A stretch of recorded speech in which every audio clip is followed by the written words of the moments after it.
WhatsApp guys, this is worship back and at another demanding video. Basically यार होता क्या है कि जो भी कॉम्पिटेटिव लेवल के एग्जाम होते हैं, जेईई मेंस एडवांस नीट हो गया, तो उसमें फिजिक्स के कुछ ऐसे प्रॉब्लम्स आते हैं, जैसे आपको कुछ ऑब्जेक्ट के सेंटर ऑफ मास फाइंड करने होते हैं और कुछ उसी प्रीवियस ऑब्जेक्ट से रिलेटेड होता है, लेकिन उसमें कुछ चेंजेस कर दिए जाते हैं।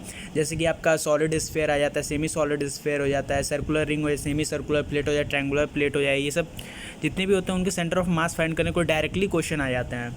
तो उसको बेसिकली इंटीग्रेटेड मेथड से, जो यूनिफॉर्म मास डिस्ट्रीब्यूशन मेथड आपको लगा के इंटीग्रेट करके उसके सेंटर ऑफ मास फाइंड करने होते हैं। बेसिकली वो काफ़ी कॉम्प्लेक्स मेथड है। कॉम्प्लेक्स क्या है, अगर आप उसे गो थ्रू हो और प्रैक्टिस है आपकी तो उसे ईजिली फाइंड कर, लेकिन मैंने इसे एक ट्रिक बनाई है लर्न करने की, सबसे ईजीएस्ट ट्रिक है, जरा आप इसे देख लेना।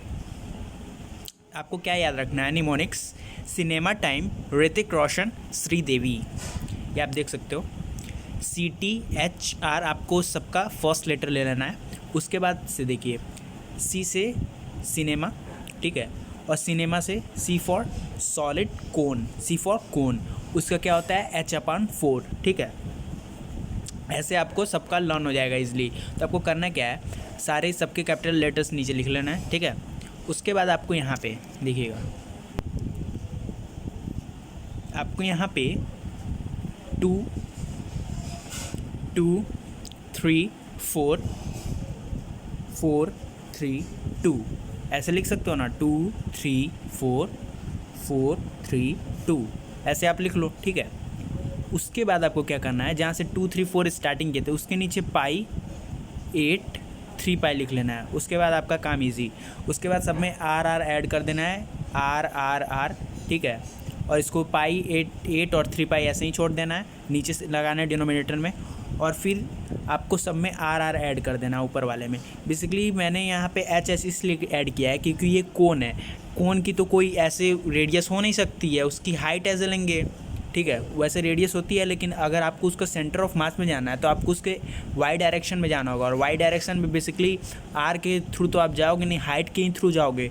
तो बेसिकली इसमें हम लोग कोन जो है और ट्रायंगल जो है उसमें एच एच लेंगे। बस आपको इतना ध्यान रखना है, कोन और ट्रायंगल केस में एच एच लेंगे, और ऊपर हमको R R R R R ऐसे ऐड कर देना है, आर आर आर आर और एच एच एच एच, ठीक है।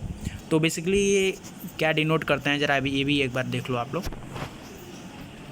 देखिए, C फॉर सॉलिड कोन या फिर कोन बोल सकते हो, T for triangular plate, H for hemi hollow sphere, ठीक है। Hollow sphere, hemi hollow sphere basically half shape का होता है, ठीक है, हॉलो रहता है उसमें, लेकिन ये है, लेकिन और ये सेमी सॉलिड स्फीयर, सेमी या hemi solid sphere S for है, और ये D से क्या है, सेमी सर्कुलर डिस्क। एक सेकंड में बड़ा करके आपको दिखा देता हूँ, ये आप देख सकते हो, देख रहे हो ना क्या क्या डिनोट कर रहा है। D फॉर यहाँ पे डिस्क है, S for semi solid sphere, R for semi circular ring, ring बोल सकते हो या सेमी सर्कुलर रिंग, बेसिकली इस शेप का होता है, ठीक है, इस शेप का होता है आपका, लेकिन उसमें बीच में कोई मास नहीं रहती है, और वही ऐसे में बनाता और ऐसे बना देता और बीच में ऐसे मास फिल रहती, तो उसको हम लोग बोलते हैं सेमी सर्कुलर प्लेट, ठीक है।